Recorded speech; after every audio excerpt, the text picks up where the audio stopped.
नमस्कार, ANB news देख रहे हैं आप और मैं हूं आपके साथ मुस्कान। राजधानी लाइव में स्वागत है आप सभी का। आम आदमी पार्टी के वरिष्ठ नेता राघव चड्ढा ने वैक्सीनेशन को लेकर केंद्र सरकार को कटघरे में खड़ा किया है। उन्होंने कहा कि जब राज्य सरकारें जनता के साथ मिलकर कोरोना की दूसरी लहर का मुकाबला कर रही हैं, तब बीजेपी शासित केंद्र सरकार द्वारा वैक्सीनेशन कार्यक्रम की आड़ भी घोटाला किया जा रहा है। उन्होंने सवाल किया कि बीजेपी शासित केंद्र सरकार को पारदर्शी तरीके से खुलासा करना चाहिए कि निजी अस्पतालों को कितनी वैक्सीन की डोज उपलब्ध कराई गई है। क्या केंद्र सरकार ने निजी अस्पतालों को वैक्सीनेशन के नाम पर आम जनता को लूटने की इजाजत दे दी है? वैक्सीन कंपनियों और निजी अस्पतालों और केंद्र सरकार के बीच क्या सांठगांठ और समझौता चल रहा है? उन्होंने कहा कि पिछले 5 दिनों से दिल्ली सरकार द्वारा संचालित वैक्सीनेशन सेंटर बंद हो गए हैं क्योंकि केंद्र सरकार वैक्सीन उपलब्ध नहीं करा रही है। पूरे भारत में यही हाल है। वहीं निजी वैक्सीनेशन सेंटर अपनी पूरी क्षमता के साथ चालू हैं। बीजेपी शासित केंद्र सरकार को बताना चाहिए कि केंद्र सरकार राज्य सरकारों को पर्याप्त संख्या में वैक्सीन क्यों उपलब्ध नहीं करा रही है।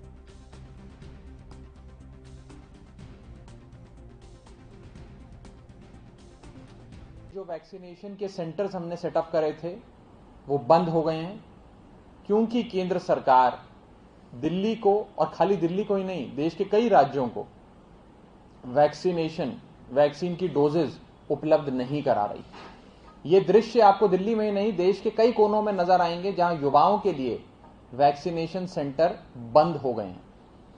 तो एक और सरकारी वैक्सीनेशन सेंटर जहां पर फ्री में दिल्ली सरकार युवाओं को टीका लगवाती है, अन्य राज्य सरकारें भी अपने राज्य के युवाओं को मुफ्त में टीका लगवाती हैं। ये वैक्सीनेशन सेंटर बंद हो गए। और दूसरी ओर राज्यों में जितने प्राइवेट अस्पताल हैं, उन प्राइवेट अस्पतालों में धड़ल्ले से जमकर वैक्सीनेशन चलाया जा रहा है, टीका लगाया जा रहा है। जहां वैक्सीन लगाने से के आपसे एक टीका लगाने का आपसे 1000 से लेकर 1500 रुपए तक की रकम वसूली जाती है, वो सारे सेंटर चल रहे हैं। यानी कि प्राइवेट अस्पतालों को कैसे मुनाफा कमा के दिया जाए, वैक्सीन बनाने वाली कंपनियों का मुनाफा कैसे कराया जाए, जनता को कैसे लूटा जाए और एक वैक्सीनेशन की आड़ में घोटाला कैसे किया जाए, उस दिशा में काम चल रहा है। और दूसरी ओर सरकारी तंत्र की जितनी वैक्सीनेशन है उससे बंद करा दिया गया है ताकि लोग यहां जा ही ना सकें। हर व्यक्ति मजबूर हो जाए प्राइवेट सेंटर में जाकर अपनी जेब से पैसे खर्च कर प्राइवेट अस्पतालों को और वैक्सीन कंपनियों को पैसा देने के लिए मजबूर हो जाए। इस संदर्भ में आज आम आदमी पार्टी केंद्र सरकार से कुछ महत्वपूर्ण सवाल पूछना चाहती है और चाहती है कि केंद्र सरकार इस कथाकथित घोटाले पर अपना स्पष्टीकरण देते हुए इन सवालों का जवाब भी दे। पहला सवाल, केंद्र सरकार ने कितनी वैक्सीन की डोजेज प्राइवेट अस्पतालों को मुहैया कराई? कितनी वैक्सीन की डोजेज केंद्र सरकार ने प्राइवेट अस्पतालों को उपलब्ध कराई है? पहला सवाल। दूसरा सवाल, केंद्र सरकार राज्य सरकारों को क्यों नहीं टीकाकरण करने के लिए वैक्सीन की डोज उपलब्ध करा रही? इसके पीछे क्या कारण है, क्या मंशा है, क्यों नहीं उपलब्ध करा रही है केंद्र सरकार राज्य सरकारों को इन टीके की, इन वैक्सीन की वाइल्स? तीसरा सवाल, क्या केंद्र सरकार ने प्राइवेट अस्पतालों को लूट मचाने का, जनता से 10-10 हजार रुपए, एक परिवार से टीकाकरण करने की आड़ में 10-10 हजार रुपए वसूलने का सर्टिफिकेट दे रखा है? क्या केंद्र सरकार ने प्राइवेट अस्पतालों को लूट की खुली छूट दे रखी है? चौथा सवाल, केंद्र सरकार की इन वैक्सीन कंपनियों से और इन प्राइवेट अस्पतालों से क्या अंडरस्टैंडिंग है, क्या साठगांठ है, क्या रिश्ता है जो प्राइवेट अस्पतालों को भी और वैक्सीन के जो उत्पादन करता है उनको प्रमोट किया जा रहा है और सरकारी जो तंत्र है, सरकारी टीकाकरण के जो सेंटर्स हैं उन्हें बंद कराया जा रहा है? तो इनकी क्या अंडरस्टैंडिंग है, क्या रिश्ता है, इस पर केंद्र सरकार अपना स्पष्टीकरण दे। और हमारा पांचवा और आखिरी सवाल, केंद्र सरकार क्यों इस देश में गवर्नमेंट सेक्टर में एक आर्टिफिशियल स्केर्सिटी वैक्सीन की क्रिएट करना चाहती है, बनाना चाहती है? क्यों केंद्र सरकार सरकारी सेटअप में, सरकारी तंत्र में वैक्सीन की एक आर्टिफिशियल स्केर्सिटी क्रिएट कर रही है, बना रही है? इन 5 सवालों का जवाब आज हम केंद्र सरकार से चाहेंगे और चाहेंगे कि इस पर स्पष्टीकरण केंद्र सरकार दे। देश की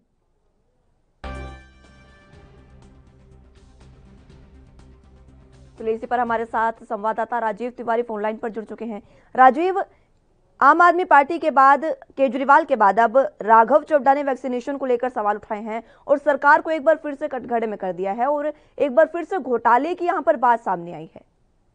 देखिए, बिल्कुल सही कहा आपने। यहाँ पर बात करें, दिल्ली के मुख्यमंत्री अरविंद केजरीवाल पहले लगातार कहीं ना कहीं आरोप लगा रहे थे कि केंद्र सरकार उनकी मदद नहीं कर रही है, वैक्सीन नहीं उपलब्ध कराई जा रही है और वैक्सीन सेंटर जो है वो लगभग बंद पड़े हुए हैं। मगर वही चीज अब दिल्ली के आम आदमी पार्टी के जो विधायक है राघव चड्ढा, उन्होंने भी यही बात की है कि केंद्र सरकार जो है वो प्राइवेट अस्पतालों के अंदर वैक्सीन बिल्कुल उपलब्ध करा रही है और दिल्ली सरकार के हाथ में वैक्सीन नहीं दी जा रही है, जिसकी वजह से कहीं ना कहीं 18 साल से ऊपर के लोगों के लिए कहीं ना कहीं टीकाकरण जो है वो बिल्कुल बंद पड़ा हुआ। यानी कि जितने भी 18 साल से ऊपर के सेंटर बनाए गए थे जिनका टीकाकरण किया जाना था, वो बिल्कुल बंद पड़े हुए हैं। मगर कहीं ना कहीं दिक्कतें जरूर है। मगर जिस तरीके से कह सकते हैं भाजपा शासित राज्यों की बात करें तो कहीं ना कहीं वहां पर भी कहीं ना कहीं इसी तरीके की स्थिति है और कहीं ना कहीं प्राइवेट अस्पतालों के अंदर जरूर टीकाकरण दिया जा रहा है और कहीं ना कहीं वहां से भी कहीं ना कहीं यही सवाल पूछे जा रहे हैं कि सरकार उनकी मदद क्यों नहीं कर रही है। यही चीज राघव चड्ढा ने भी कहा कि भाजपा शासित राज्य है जो है वो सरकार से पूछे कि प्राइवेट अस्पतालों के अंदर कितनी वैक्सीन दी जा रही है, कितनी मात्रा के अंदर दी जा रही है और क्यों दी जा रही है, क्योंकि जब सरकारी अस्पतालों के अंदर नहीं है और जनता को जो सरकार जो फ्री वैक्सीन देना चाहती है तो प्राइवेट हाथों में क्यों दिया गया है। ये कई सवाल ऐसे हैं जो कहीं ना कहीं केंद्र सरकार से बिल्कुल बनते हैं। मगर जिस तरीके से बात करें और भी तरह तरह के सवाल जो है वो राघव चड्ढा ने किए हैं और घोटाले का जो उन्होंने आरोप लगाया है, जमीनी हकीकत इसकी क्या है? क्या वाकई वैक्सीनेशन सेंटर दिल्ली में अभी भी बंद है और वैक्सीन की कमी जो उन्होंने बताई है अभी भी लगातार चलती आ रही है? देखिए, बिल्कुल सही कहा आपने। यहाँ पर घोटाले की बात करें तो बिल्कुल इस तरीके का घोटाला जरूर देखने को मिल रहा है, क्योंकि धरातल पर बात करें तो कहीं ना कहीं दिल्ली के सभी सरकारी अस्पताल जो हैं उनके अंदर वैक्सीनेशन का टीकाकरण नहीं है, बल्कि सिर्फ 45 साल से ऊपर के लोगों के लिए ही वैक्सीनेशन का टीका दिया जा रहा है। और जो भारत कह सकते हैं भारतीय स्वदेशी वैक्सीन है उसमें से भी एक वैक्सीन दी जा रही है और वो भी कुछ समय की रह गई है। मगर बात करें 18 साल से ऊपर के लोगों के लिए, उनके लिए वैक्सीनेशन का टीकाकरण बिल्कुल बंद है। यहाँ तक कि जितने भी स्कूलों के अंदर जो कोविड वैक्सीन सेंटर बनाए गए थे दिल्ली सरकार के द्वारा, वो भी लगभग बंद है। यानी कि 100 सेंटर बनाए गए थे, वो भी बंद है। मगर बात करें जिस तरीके से प्राइवेट अस्पतालों की, तो प्राइवेट अस्पताल चाहे वो अपोलो हो या फिर कहीं मैक्स हो या फिर कहीं और अस्पताल हो, इसके अंदर कहीं ना कहीं टीकाकरण बिल्कुल जोरों से चल रहा है। और प्राइवेट अस्पतालों के अंदर 1000 से लेकर 1500 रुपए तक की कैसे वैक्सीन की जो पहली डोज है वो ली जा रही है। यानी कि एक परिवार के अंदर अगर 5 लोग हैं तो पहली डोज जो है वो 5000 रुपए की पड़ती है, दूसरी डोज भी लगभग 5000 रुपए की पड़ती है। तो यानी कि 10,000 रुपए की एक परिवार के अंदर वैक्सीन की सिर्फ डोज पहुंचती है। तो कहीं ना कहीं इसके अंदर राजनीति जरूर की जा रही है। और कहीं ना कहीं जिस तरीके से राघव चड्ढा ने भी कहा कि केंद्र सरकार को पारदर्शिता रखनी चाहिए, वैक्सीन प्राइवेट अस्पतालों के अंदर कितनी दी जा रही है, कितनी खेप दी जा रही है और किस तरीके से वो उसका वो चार्जिंग लिया जा रहा है, तो कहीं ना कहीं ये भी जानकारी मिल पा रही है। अगर सरकारों ने प्राइवेट अस्पतालों के अंदर 1000 रुपए यानी कि एक वैक्सीन की डोज का रखा गया है, तो कहीं ना कहीं उनके द्वारा भी कहीं ना कहीं उसमें लीपापोती की जा रही है और वो कहीं ना कहीं 2000 से 3000 रुपए के रेट में बिक रही है। जी, और राघव चड्ढा ने भी यही तमाम बातें कही हैं। तो ये सोचने वाली बात भी है और इस जांच का भी ये विषय है कि आखिर जब सरकारी केंद्रों में वैक्सीन नहीं पहुंच पा रही है तो जो निजी अस्पताल है, निजी वैक्सीनेशन केंद्र है, उन पर आखिर वैक्सीन उनके पास कहां से आ रही है जब हमारे देश में वैक्सीन की कमी है? देखिए, बिल्कुल सही कहा। यहाँ पर राघव चड्ढा ने जिस तरीके से कहा कि प्राइवेट अस्पतालों में वैक्सीन कहां से उपलब्ध हो रही है, केंद्र सरकार ने उनको वैक्सीन कितनी दी थी, ये भी सवाल बनता है। मगर जिस तरीके से राघव चड्ढा ने कहा कि जब सरकारी अस्पतालों के अंदर नहीं है, 18 साल से ऊपर के लिए कहीं ना कहीं वैक्सीनेशन का टीकाकरण है वो बिल्कुल बंद है। मगर जिस तरीके से प्राइवेट अस्पतालों के अंदर वैक्सीनेशन का काम बिल्कुल जोरों से चल रहा है और यहाँ तक कि हर प्राइवेट अस्पताल के अंदर वैक्सीन उपलब्ध है, तो कहां से उपलब्ध है, ये सवाल जरूर केंद्र सरकार से बनता है। मगर यही चीज केंद्र सरकार को भी स्पष्ट करनी चाहिए कि प्राइवेट अस्पतालों के अंदर वो कितनी वैक्सीन दे रहे हैं, किसके द्वारा दी जा रही है, केंद्र सरकार के द्वारा दी जा रही है या राज्य सरकार के द्वारा दी जा रही है? क्योंकि यही सवाल कांग्रेस पार्टी के जो दिल्ली प्रदेश अध्यक्ष है अनिल कुमार जी, उन्होंने भी उठाया था कि प्राइवेट अस्पतालों के अंदर वैक्सीन क्या जो डोज है वो किस तरीके से दी जा रही है, क्यों दी जा रही है, इसके अंदर जो पैसा है वो किसके हाथ में जा रहा है, केंद्र सरकार के हाथ में जा रहा है या फिर दिल्ली सरकार के हाथ में जा रहा है? मगर वही चीज राघव चड्ढा ने भी स्पष्ट कहा कि केंद्र सरकार के द्वारा ही ये सारा काम किया जा रहा है, क्योंकि जब सरकारी अस्पतालों के अंदर नहीं है, क्योंकि सरकार जो है वो जनता को फ्री देना चाहती है वैक्सीन, और कहीं ना कहीं प्राइवेट अस्पतालों में उसका जो पैसा लिया जा रहा है वो कहीं ना कहीं सरकार, केंद्र सरकार की जेब में जा रहा है, और कहीं ना कहीं केंद्र सरकार के ऊपर उंगली। जिस तरह से राघव चड्ढा ने तमाम बातें कही, आपने भी बताई, लेकिन सवाल यहाँ पर इसके उलट भी तो हो सकता है ना? क्या ये भी हो सकता है कि जो सरकारी केंद्र है वहीं पर किसी तरह की कालाबाजारी या कुछ और अन्य चीजें चल रही हूं, वहां पर ही जो वैक्सीन है उसका घोटाला किया जा रहा हो? सवाल ये भी उठ सकते हैं। देखिए बिल्कुल सही कहा आपने, यहाँ पर ये सवाल भी जमता है क्योंकि सरकारी अस्पतालों में वैक्सीन नहीं है और बार बार केंद्र सरकार कह रही है कि वैक्सीन उपलब्ध कराई जा रही है, मगर तो सरकारी अस्पतालों की वैक्सीन क्या प्राइवेट अस्पतालों में बेची जा रही है या फिर उनको कहीं कालाबाजारी की जा रही है? ये किसने, अगर कालाबाजारी की जा रही है तो किसके द्वारा की जा रही है? दिल्ली सरकार के द्वारा की जा रही है या किसके अंदर अस्पताल प्रशासन की मिली भगत है? ये सारे सवाल जरूर बनते हैं, मगर कहीं ना कहीं दोनों ही सरकारों को अपनी तरफ से पारदर्शिता रखनी चाहिए, चाहे वो दिल्ली सरकार हो या फिर केंद्र सरकार हो। मगर कहीं ना कहीं अभी भी जनता घूम रहा है क्योंकि 18 साल से ऊपर के लोगों के लिए टीकाकरण नहीं दिया जा रहा और केंद्र सरकार कहती है कि वैक्सीन दी जा रही है और दिल्ली सरकार कहती है वैक्सीन नहीं दी जा रही है। तो यहां पर कहीं ना कहीं जनता गुमराह जरूर हो चुकी है और जनता को यह नहीं समझ में आ रहा कि दिल्ली सरकार की बात माने या फिर केंद्र सरकार की बात माने। जी बिल्कुल, बहुत शुक्रिया राजीव हमारे साथ जुड़ने के लिए और तमाम जानकारी के लिए। तो अब बात मुंबई की कर लेते हैं। MMRDA द्वारा बनाई जा रही मुंबई मेट्रो 2A और 7 के ट्रायल रन की शुरुआत आखिरकार सोमवार से होने जा रही है। ये बड़ी खबर है, वहां पर लोगों के लिए राहत की भी ये खबर है। बहुत प्रतीक्षित मेट्रो परियोजना के तहत दहिसर पूर्व से अंधेरी पूर्व तक मेट्रो 2A और दहिसर से DN नगर तक के पहले चरण के ट्रायल रन को मुख्यमंत्री उद्धव ठाकरे हरी झंडी दिखाएंगे। शुक्रवार को इस रूट के आकुर्ली मेट्रो स्टेशन पर तैयारियों का जायजा लेते हुए MMRDA आयुक्त RA राजीव ने बताया कि कोरोना संकट के बीच पिछले लगभग 1.5 वर्षों से काम काफी प्रभावित हुआ है।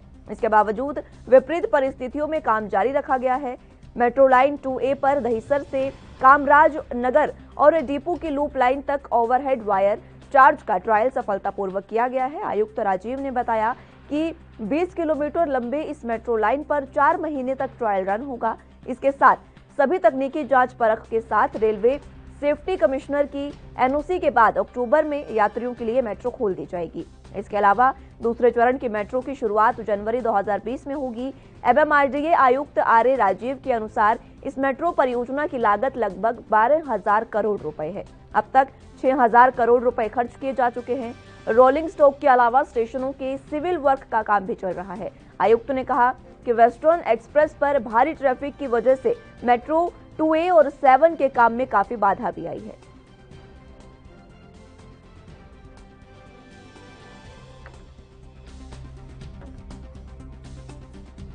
12:30 बजे जो प्रोटोटाइप ट्रेन है उसका फ्लैग ऑफ यहाँ से प्लेटफॉर्म के लेवल से होगा और उसके बाद माननीय मुख्यमंत्री और उनके साथ जितने भी डिग्निटरीज रहेंगे, आमंत्रित रहेंगे हमारे, वो सब T1 T2 की जगह पे जाएंगे, जहाँ पर कि T1 T2 का वेहिकुलर अंडरपास जो है, भूमिगत जो रास्ता हम बना रहे हैं वेस्टर्न एक्सप्रेस हाईवे के ट्रैफिक कंजेशन को दूर करने के लिए, उसका भूमि पूजन होगा। उसके बाद सारे आमंत्रित सदस्यगण जो हैं, अतिथिगण जो हैं, वो MMRDA के ऑडिटोरियम में जाएंगे, जहाँ पर कि कंक्लूडिंग सेशन होगा, जहाँ पर एक पुस्तक का भी विमोचन है जो MMR के हेरिटेज आर्किटेक्ट के बारे में है। उसके साथ साथ दुर्गाड़ी ब्रिज का और राजमौली फ्लाईओवर का ई लोकार्पण कार्यक्रम भी है। तो ये कार्यक्रम इतना है। आज मेट्रो के बारे में थोड़ा आपको ज़्यादा विस्तार से बताने की जरूरत है। 2015 में, अक्टूबर 2015 में राज्य शासन ने इसको मंजूरी दी थी 2A और 7 ये दोनों लाइन को, और 11 अक्टूबर 2015 को इसका भूमि पूजन माननीय प्रधानमंत्री के हाथों किया गया था। उसके बाद मई 2016 में टेंडर अवार्ड किए गए सिविल वर्क्स के इसके लाइन 7 और 2A के, और उसके बाद काम की शुरुआत हुई। काम की शुरुआत जब उसके बाद हुई तो जो मुश्किलें हैं वो आपको पता है कि ट्रैफिक के चलते हुए रहने के साथ साथ रोड के ऊपर हम ये बना रहे हैं मेट्रो। इसमें जो ट्रैफिक की अड़चन थी वो तो थी, लेकिन उसके साथ साथ जो यूटिलिटीज अंडरग्राउंड हैं उसकी बहुत सारी अड़चनें रही हैं। एबव ग्राउंड जो हाई टेंशन वायर जाता है। सत्यप्रकाश सोनी लाइव जुड़ चुके हैं मुंबई से संवाददाता। सत्यप्रकाश, एक बार फिर से मेट्रो का यहां पर ट्रायल रन शुरू होगा और सोमवार को मुख्यमंत्री हरी झंडी दिखाएंगे। लोगों को लेकर किस तरह का उत्साह इसमें है लोगों में? कल जिस तरह से MMRDA के आयुक्त RR राजू ने बताया कि करीब 4 महीने बाद मुंबई करो के लिए मेट्रो 2A और 7 की जो परियोजना है वो बहाल कर दी जाएगी। हालांकि मुख्यमंत्री आने वाले सोमवार को इसको हरी झंडी दिखाएंगे, लेकिन जो हरी झंडी दिखाएंगे वो मेट्रो को ट्रायल के लिए दिखाएंगे, क्योंकि ट्रायल रन के बाद जिस तरह से रेलवे सेफ्टी कमिश्नर द्वारा इसको NOC दी जाएगी, उसके बाद आम जनता, आम मुंबई करो के लिए पुल दी जाएगी, जिससे कब 4 लाख लोगों को जो है इससे राहत मिलेगी। हालांकि यह परियोजना जो है दहिसरपुर से लेकर अंधेरीपुर तक बहाल की जाएगी। उसके बाद लगातार जिस तरह से अन्य मेट्रो लाइनों का काम चालू है उसको भी जारी रखा जाएगा। लेकिन जिस विकट परिस्थिति में कोरोना काल के दौरान लगातार मेट्रो ने अपने काम को जारी रखा, वो कहीं न कहीं काबिले तारीफ है। लेकिन 4 महीने बाद जाहिर तौर पर मुंबई करो के लिए एक बड़ी राहत वाली और बड़ी जो है ट्रैफिक से निजात देने वाली बात है। सत्यप्रकाश, लेकिन जिस तरह से कोरोना काल में आपने भी जिक्र किया कि ये तमाम काम चल रहे हैं, इस बीच फिलहाल वैक्सीनेशन की क्या स्थिति है? क्योंकि सरकार वैक्सीनेशन पर ध्यान कम देकर कहीं मेट्रो पर तो ध्यान ज्यादा नहीं दे रही है। देखिए, वैक्सीनेशन का जो काम है महाराष्ट्र सरकार द्वारा युद्ध स्तर पे है, लेकिन लगातार वैक्सीन की कमी के चलते कई कोविड जो वैक्सीन सेंटर उसको बंद किए गए हैं। कई वैक्सीन सेंटर पर जो मात्रा चाहिए थी वैक्सीन की वो कहीं न कहीं कम है, तो लिहाजा सिर्फ 100 वायल दिया जा रहा है या फिर कहीं 200 वायल दिया जाता है। जाहिर तौर पर वैक्सीन की कमी के चलते इस तरह की चीजें महाराष्ट्र सरकार को झेलनी पड़ रही है। लेकिन वैक्सीन लगवाने के लिए लोग कहीं न कहीं उत्सुक है, लगातार कोशिश कर रहे हैं कि जल्द से जल्द वैक्सीन लग जाए, क्योंकि लगातार जो मौत के आंकड़े हैं। लेकिन सत्यप्रकाश, देखिए ये सवाल उठना लाजमी है क्योंकि वैक्सीन की कमी है, आपने भी जिक्र किया, तो सरकार का जो ध्यान है वो इस समय वैक्सीनेशन पर होना चाहिए कि किस तरह से वैक्सीन को इंपोर्ट किया जाए, किस तरह से वैक्सीन को लेकर आया जाए प्रदेश में और एक बार फिर से वैक्सीनेशन का काम शुरू किया जाए। लेकिन सरकार फिलहाल मेट्रो पर ध्यान दे रही है। ये तमाम सवाल हैं क्योंकि ये काम कुछ समय बाद भी हो सकता था। देखिए, परिस्थितियां ऐसी है कि मुंबई शहर में लगातार भीड़ भाड़ इलाका होता है, चाहे मुंबई की लोकल की बात करें या फिर मेट्रो ट्रेन की बात करें या फिर प्राइवेट बसों की बात करें या फिर सरकारी बसों की बात करें, हर जगह देखा जा रहा है कि भीड़ हो रही है। ऐसे में ज्यादा भीड़ होने से संक्रमण की आशंका भी बढ़ जाती है। लिहाजा सरकार चाहती है कि भीड़ को कम किया जाए, लोग जो है एक सोशल डिस्टेंसिंग का पालन करें। लिहाजा अगर मेट्रो का भी काम चालू होता है तो जाहिर तौर पर वो भीड़ कम हो जाएगी, लोग सोशल डिस्टेंसिंग करेंगे, तो ये भी एक मामला हो सकता है। इस तरह भी सरकार अगर सोचती है तो जाहिर तौर पर मुंबई करो के लिए फायदे वाली बात। जी बिल्कुल, मुंबई वासियों के लिए फायदे की बात है। जनता इसको लेकर किस तरह से देख रही है सत्यप्रकाश? जनता की क्या राय है? क्या वो फिलहाल वैक्सीनेशन पर ध्यान चाहते हैं सरकार का, या इस चीज से वो खुश है कि उन्हें ये चीज आगे सुविधा पहुंचाने वाली है? जाहिर तौर पर देखिए, जिस वक्त की बात है कि अब कोरोना काल चल रहा है, लगातार लोगों को मौत का आंकड़ा बढ़ रहा है, दूसरी तरफ व्हाइट फंगस, ब्लैक फंगस, उसके बाद येलो फंगस का जो कहर लगातार बढ़ता जा रहा है, फंगस की वजह से लोगों को मौत भी हो रही है। तो लिहाजा लोगों का रुझान जो है कहीं न कहीं वैक्सीन की तरफ है कि ज्यादा से ज्यादा वैक्सीन लग जाए। ऐसे में कई बार पूरे दिन फोन आते हैं कि हमें वैक्सीन लगवाना है लेकिन वैक्सीन मिल नहीं रही। इस तरह की शिकायतें कई लोग हमें भी करते हैं। हालांकि हम पूरी कोशिश भी करते हैं कि तमाम राजनेता हो चाहे BMC के अधिकारी हो, उनसे मिलकर लोगों को वैक्सीन का जो काम है युद्ध स्तर पर किया जाए। लेकिन हर बार एक ही शिकायत आती है कि वैक्सीन की कमी के चलते थोड़ी कम संख्या में लोगों को लगेगी, लेकिन आने वाले समय में धीरे धीरे लोगों को जरूर लगेगी। बात अगर मेट्रो की जाए सत्यप्रकाश, तो यहाँ पर जो काम चल रहा है वो क्या कोविड जो प्रोटोकॉल है उनका पालन करने के साथ चल रहा है? चाहे तो मेट्रो 2A और 7 की जो परियोजना है उसमें खासा जो है MMRDA द्वारा तमाम चीजों का ख्याल रखा जाए। हालांकि मेट्रो स्टेशन का जो काम है प्लेटफॉर्म के ऊपर से काम हो रहा है, तो हालांकि आम जनता से ज्यादा मिलने जुलने और संक्रमण होने की आशंका बेहद कम हो जाती है। लेकिन दूसरी तरफ एक बात और भी है कि लगातार जिस तरह से MMRDA के तमाम कर्मचारी हो या फिर उनके जो लेबर वर्क है वो लगातार लगे हुए हैं। हालांकि उनमें भी आशंका कोरोना संक्रमण की आशंका जरूर बनी हुई, लेकिन एमएमआरडीए पूरी तरह से अस्वस्थ है, पूरी तरह से उनकी निगरानी में काम कर रही है कि किस तरह से कोई संक्रमण होता है या इस तरह की चीजें होती है तो जाहिर तौर पर उनको पहले ही जांच किया जाए, उनका इलाज किया जाए, उनका रख रखाव किया जाए। ठीक है सत्य प्रकाश, मेट्रो के साथ साथ वैक्सीनेशन के लिए क्या रणनीति है अभी सरकार की? देखिए, महाराष्ट्र सरकार पूरी कोशिश कर रही है कि ज्यादा से ज्यादा संख्या में वैक्सीन आया और लगाया जाए। जैसा कि जानकारी मिल रही है कि जो टेंडरिंग की व्यवस्था थी, महाराष्ट्र सरकार ने सफलतापूर्वक उसको संपन्न करवा लिया है। आने वाले समय 12,000 वैक्सीन वाल्व खरीदने वाली है। उसके बाद जो है जो वैक्सीनेशन का दौर होगा वो कहीं न कहीं तेजी से चलेगा, लेकिन अभी लोगों की निगाहें जो है कहीं न कहीं केंद्र सरकार पर टिकी हुई, क्योंकि केंद्र सरकार जिस तरह से वैक्सीन को लेकर मदद का भरोसा दिया था वो अभी भरोसे पे कायम नहीं हुई है। ठीक है, बहुत शुक्रिया सत्य प्रकाश, बहुत शुक्रिया हमारे साथ जुड़ने के लिए और तमाम जानकारी के लिए। तो अब आगे बढ़ते हैं। पंजाब के मुख्यमंत्री कैप्टन अमरिंदर सिंह ने शुक्रवार को कहा कि घरेलू बिजली दरों में 50 पैसे से लेकर 1 रुपए प्रति यूनिट तक की बड़ी कमी घरेलू खपतकारों को बड़ी राहत दिलाएगी, खासकर गरीबों को जो कि पहले ही कोविड महामारी के चलते वित्तीय कठिनाइयों का सामना कर रहे हैं। यह लगातार दूसरा साल है जब राज्य में घरेलू खपतकारों के लिए बिजली दरें घटाई गई है। 2020 में भी रेगुलेटरी की तरफ से घरेलू बिजली दरें 50 पैसे प्रति यूनिट घटाई गई थी। मुख्यमंत्री ने कहा कि पंजाब स्टेट बिजली रेगुलेटरी कमीशन की ओर से घरेलू दरें घटाने के फैसले से राज्य में 69 लाख घरेलू खपतकारों को 682 करोड़ रुपए की राहत मिलेगी। मुख्यमंत्री ने इसके साथ ही कमीशन की तरफ से कोविड महामारी के चलते व्यापारिक खपतकारों के साथ साथ लघु और मध्यम उद्योगों के लिए दरें न बढ़ाने के फैसले की भी सराहना की है। उन्होंने कहा कि यहां तक कि औद्योगिक खपतकारों के लिए भी दरों में मामूली विस्तार किया है। इससे उद्योगों को राहत मिलेगी जो पहले ही लॉकडाउन और महामारी के कारण मांग में आए संकट के कारण बुरी तरह से प्रभावित हुए हैं।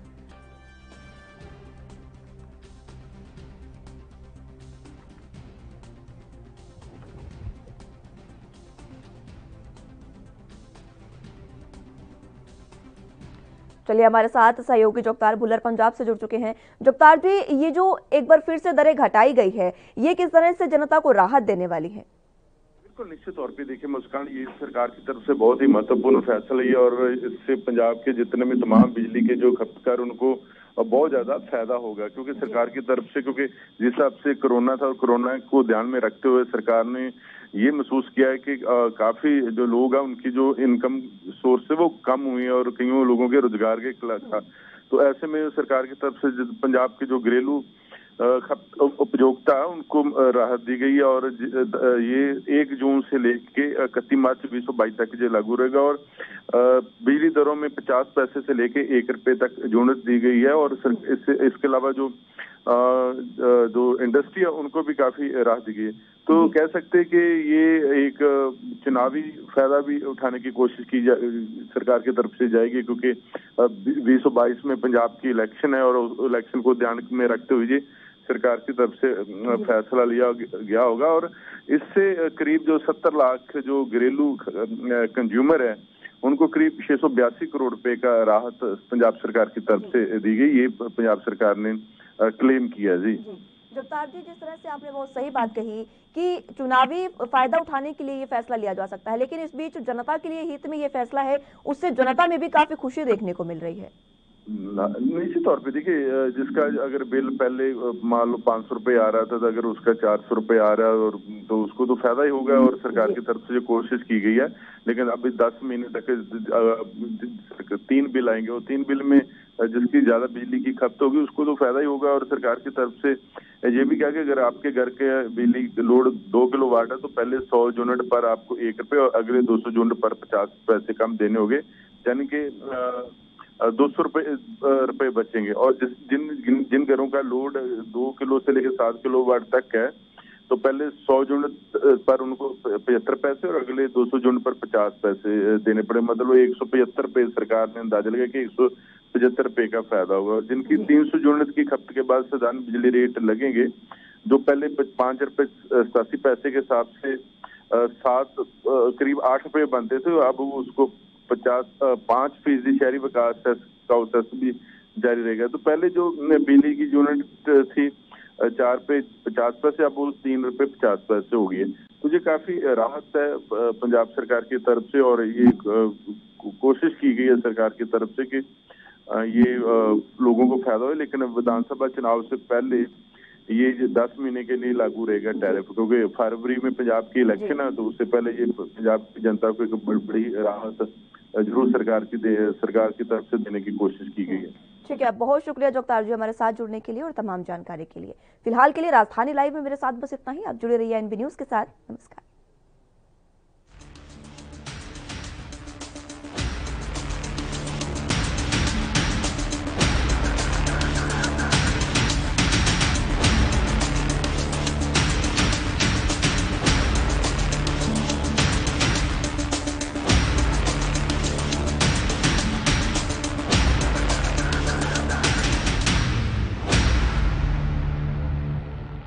यात्री